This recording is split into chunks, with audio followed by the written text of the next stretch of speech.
Acabou. E dessa vez não tem volta. Não aguento mais essas brigas, esses ciúmes. Pra mim já chega. Acredita que ele teve coragem de me dizer isso? Depois de 4 anos juntos? Todo esse tempo que passamos jogados fora. Quer saber? Pra mim também já deu. E foi assim que terminamos. Do nada. Só porque eu tava com ciúmes.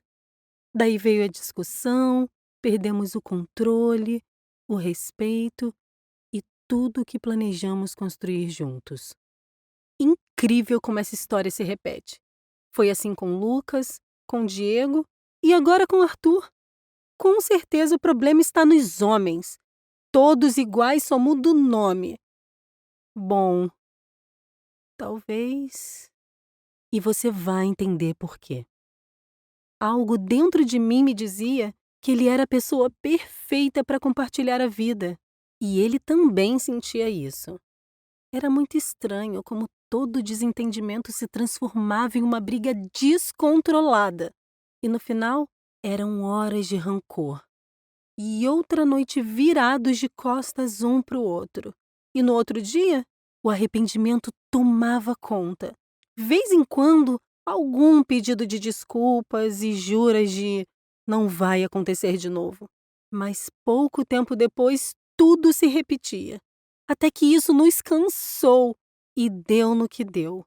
Você acha que eu fiquei mal por isso? Sim, chorei muito. Doeu um bom tempo, até me acostumar com os hábitos de uma pessoa sozinha. Mas eu sabia que não podia ficar assim para sempre. Então, resolvi apagar o que aconteceu e seguir em frente. Jurei para mim mesma que nunca mais teria um relacionamento sério. Queria curtir a vida, pegar quem eu quisesse sem me apaixonar. E assim foi. Voltei a sair com as minhas amigas, reagir a postagens de um gato aqui, outro ali. Conheci umas novas pessoas, caras bacanas e ótimos sexos. Foram quase 1 ano nessa rotina de solteira. No começo estava tudo ótimo. Já havia superado. Muitas coisas novas acontecendo, mas ainda assim eu sentia falta de algo. E o tempo foi passando. E aqueles dias em que nossos amigos estão ocupados com a sua vida pessoal e não tem nada que possamos fazer para suprir a sensação de estar sozinhos, passavam cada vez mais percebidos. Embora sempre fui muito forte, tinha hora em que só queria deitar no colo de alguém que me ame de verdade e receber toda a atenção e carinho que mereço. Algumas vezes eu lembrava desses momentos com Arthur. Eu via nos olhos dele que, embora a responsabilidade e o estresse do dia a dia, ele se esforçava muito para me confortar. Preparava um jantar maravilhoso enquanto fazia inúmeras gracinhas para me arrancar uns sorrisos. Mas ok, essa sensação de solidão só durava até quinta-noite. Sexta-feira já estava aí e as meninas já marcaram nosso rolê. E é claro que fomos. Mas dessa vez, para minha surpresa, quem estava lá? Sim, o próprio Arthur. Que maravilha! Depois de quase 10 meses sem ver o bendito, lá está ele, numa mesa com os amigos, a 20 passos da minha. E o pior, bem no caminho do bar. Nessa hora eu pensei, o que eu faço? Ou melhor, o que eu vim fazer aqui? Ah, claro, ele me olhou e acenou com a cabeça sorrindo. Que maravilha! Fiz o mesmo, mas mantive a postura, é claro. Já superamos. Isso era de se esperar uma hora. Então, virei e continuei curtindo com as meninas. Na verdade, eu tentei curtir, mas minha cabeça não me deixava em paz. Quer dizer, ele na minha cabeça não me deixava em paz. Será que ele está olhando para cá? O que será que ele está conversando? Preciso de uma bebida. Ah, claro, ele está no caminho do bar, que ótimo. Vou até lá. Não devo nada.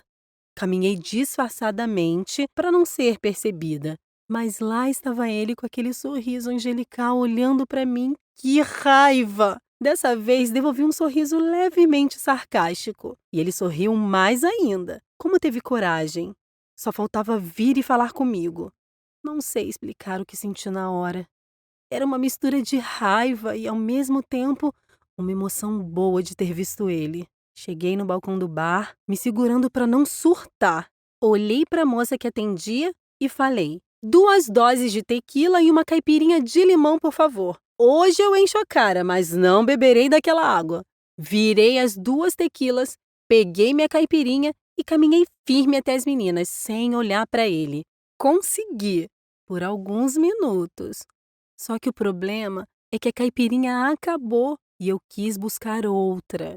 No caminho, eis que o inferno vestido de deus grego aparece na minha frente com toda a sua coragem e me diz: Oi, tudo bem? Percebi que você não quer falar comigo, mas só queria te dizer que sinto sua falta. Travei. Não consegui fazer e nem pensar nada durante 10 segundos. Só lembro de sair andando sem responder, ir até as meninas e contar para elas o que tinha acontecido. Até perdi a vontade de beber. Aquilo me incomodou muito. Achei que fiquei mais uns 10 minutos e logo chamei um Uber para ir embora. Era uma explosão de sentimento que eu não entendia. No outro dia, quando acordei, tinha uma mensagem do ator no meu Whats. Me desculpa. Não deveria ter dito aquilo. E não precisava ter ido embora por minha causa. Ah, que ótimo! Depois de tudo superado, aqui estou outra vez confusa por causa de um rolê e uma mensagem. Joguei meu celular na cama e enfiei a cara no travesseiro. 2 minutos depois, outra notificação de mensagem. Mas dessa vez era minha irmã, me convidando para um churrasco na sua casa.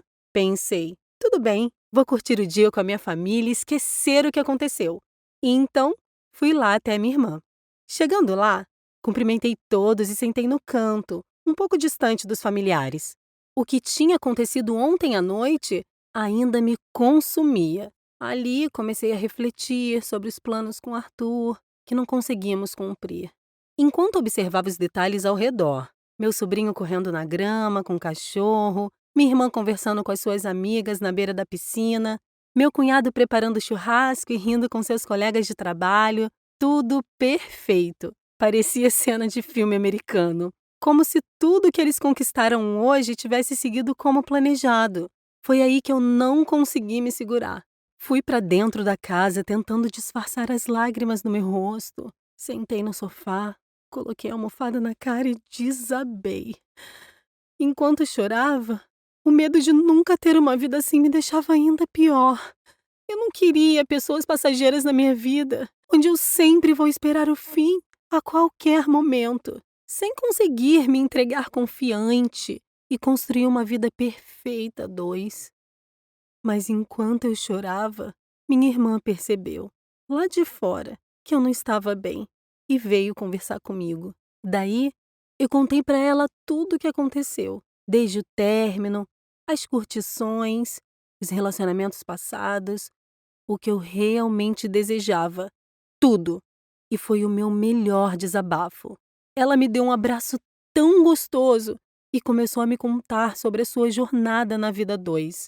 Falou sobre suas brigas e desentendimentos, sobre a vez que eles terminaram o relacionamento e juraram que nunca mais voltariam. E me contou também como eles voltaram a se falar e reataram o namoro. Mas mesmo assim, algumas brigas ainda aconteciam. Até que um dia, meu cunhado decidiu mudar a situação e foi procurar um terapeuta para casais. Mas o valor das terapias custava um bom dinheiro e naquela época eles ainda não tinham condições de pagar. Era algo em torno de R$ 2.000. Porém, de tanto procurar, meu cunhado achou um site americano onde terapeutas disponibilizavam suas sessões em áudios gravados. Custava cerca de US$ 200. Ele gostou muito da facilidade e adquiriu a sessão de terapia, mas era totalmente em inglês. Mas isso não foi problema para ele. Ele contou que em poucos dias ele escreveu e traduziu todas as aulas, criando uma versão em português das aulas. Ela me contou também que percebia algumas diferenças nele enquanto trabalhava o conteúdo, que, em alguns momentos de discordância, ao invés de responder, ele preferia ficar quieto e conversar sobre o assunto depois com mais calma. E isso fez minha irmã ficar curiosa sobre o que havia naquelas aulas que estava mudando o comportamento dele. Quando meu cunhado finalizou tudo, ele explicou para ela sobre o que se tratavam aquelas aulas e o quanto isso ia edificar o relacionamento deles, se os 2 se comprometessem em seguir os ensinamentos e aplicar os exercícios no dia a dia. E foi exatamente o que fizeram. E pelo visto deu muito certo. Eles sempre foram o exemplo da família. Casamento bem estruturado, uma casa maravilhosa. Por onde eles entravam, a alegria entrava junto. Após ela me contar toda a história, eu já estava me sentindo bem melhor. E então decidi voltar para o churrasco. Mas antes, perguntei para ela se podia me mandar as aulas para eu ver também. Tudo que ela contou me deixou curiosa para entender o que tinha naquele conteúdo que mudou a vida dos dois. Ela disse que me ajudaria com prazer e que até à noite me enviaria tudo. Voltamos ao churrasco e eu já estava bem mais tranquila. Embora o problema ainda existia e se chamava Arthur. O almoço em família e a curiosidade de ver o que o curso tinha a me dizer me manteve animado o resto do dia. Ao chegar em casa, minha irmã já havia me enviado as aulas e então eu comecei a maratona. No começo das aulas, aprendi sobre diferença entre casais e que muitas reações estavam relacionadas à forma como fomos criados. Também descobri que muitas discussões só começavam porque cada um estava olhando apenas para uma parte do problema. E isso fazia nossas opiniões serem diferentes, ainda mais sem conhecer técnicas de comunicação e escuta. Não conseguimos entender os jogos emocionais e controlar a situação. Por isso, sempre acabava em brigas. Antes mesmo de terminar as aulas, já havia mudado totalmente a minha opinião. O problema não está nos homens em si, ou nas mulheres. O problema está no casal, dentro de cada um. Cada um tem o dever de zelar pelos dois no relacionamento e buscar entender a parte do outro antes de tomar qualquer decisão. E depois que eu descobri isso, o vazio me tomou ainda mais. Lembrei das nossas brigas, todas as vezes que tive a oportunidade de finalizar a discussão ali, mas preferi jogar mais lenha, só para alimentar aquela sensação de estar certa. Mas, na verdade, só estava certa sobre o meu ponto de vista. A mudança estava começando dentro de mim, mas ainda não sabia o que fazer. Resolvi responder o Arthur, dizendo: tudo bem, fui embora porque já estava bebendo demais. Quer sair para conversar? E ele respondeu: nossa, não esperava que me respondesse. Quero sim. Que tal hoje à noite naquele barzinho onde a gente se conheceu?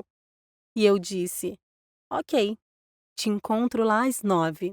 Até que foi uma boa atitude para quem não sabia o que fazer, não acha? Também acho. Para uma mulher de 29 anos, decidida em viver a vida que sempre quis ao lado de quem ama, mas perdeu a oportunidade por besteira meses atrás. Foi sim uma ótima atitude. E dessa vez estava totalmente confiante. Darei essa chance ao amor. E lá fui eu encontrar com ele. Desde o primeiro momento eu já senti as coisas diferentes. O jeito dele falar era diferente. A forma como me escutava era diferente dessa vez. Parecia mais atencioso. Conversamos muito sobre os últimos meses solteiros, sobre as coisas novas que aprendemos e rimos sobre as idiotices que a gente fazia quando estava junto. E do nada, ele se abriu totalmente para mim. Disse o quanto sentia falta de nós dois e o quanto estava decidido em tentar reatar o nosso relacionamento. Também se desculpou sobre a forma que terminamos. Disse que aquilo não era o que ele queria e que estava arrependido. Confesso que enquanto ele falava eu não sabia o que responder, mas assim que ele terminou, eu comecei a desabafar e expressar o que eu sentia. Ficamos horas conversando sobre os pontos que erramos em nossa relação. Daí então, eu propus uma coisa: faríamos a terapia juntos, seguindo todas as atividades. E aí sim, iríamos decidir se voltamos ou não. E ele topou. Foi a melhor coisa que fizemos em nossas vidas. Em 3 semanas, já havíamos concluído toda a terapia. E já era possível notar o quanto as coisas ficaram diferentes. Os rituais que começamos a fazer com prioridade. A comunicação estava doce e alinhada. O espaço um do outro sendo respeitado. Foi então que decidimos reaver nossos planos juntos. Seguir o nosso relacionamento da forma que devia ser. Mas não acabou aí. Claro que as coisas não acontecem como mágica. Houve sim outros dias de desentendimento. Porém, era resolvido no diálogo, sem alteração de voz ou emoção. E sim, sempre vai ter dias em que as coisas não são como a gente espera, mas precisamos saber como agir nesses dias. E não deixar que pequenos motivos acabem com grandes sonhos. Bom, isso aconteceu há 3 anos atrás. E na semana passada, ele me pediu em casamento. E por isso, resolvi expor a minha história. Para mostrar para você que o amor existe sim, de diversas maneiras. E uma delas é a vida a dois. E que em quase todas as vezes, os problemas que acreditamos estar do lado de fora, na verdade está dentro de nós. E só nós temos a chave para mudar. Foi pensando assim, em um dos nossos rituais de comunicação, refletimos o quanto a terapia foi responsável pelo casal que somos hoje e a vida que levamos. Foi aí que nasceu o desejo de fazermos algo em troca. Precisávamos arrumar uma forma de ajudar mais pessoas, assim como nos ajudaram. Então, conversei com a minha irmã e com meu cunhado e decidimos criar uma maneira de levar esse conhecimento para mais casais. Meu cunhado conseguiu negociar a autorização para distribuir essa terapia aqui no Brasil. Porém, a permissão não é válida por muito tempo. Infelizmente, é muito caro conseguir uma autorização permanente. Por isso, o acesso à nossa versão brasileira só ficará disponível por mais algum tempo. Ou seja, se você quer aproveitar a mesma oportunidade que eu tive para salvar o meu relacionamento e mudar a forma de como enxergar a vida, é só clicar no botão que está aqui embaixo e garantir a sua vaga enquanto o material ainda está no ar. Eu tenho certeza do quanto tudo isso vai mudar a sua vida. E o primeiro passo para a mudança é começando por você. Então comece a mudança agora, tomando a decisão que lhe trará a vida amorosa que realmente merece. Não espere por mais brigas ou fim de relacionamentos para descobrir que o segredo para a felicidade a dois está dentro de cada um. Aprenda as habilidades necessárias que fazem com que casais tenham um relacionamento duradouro e viva a vida do amor que você merece.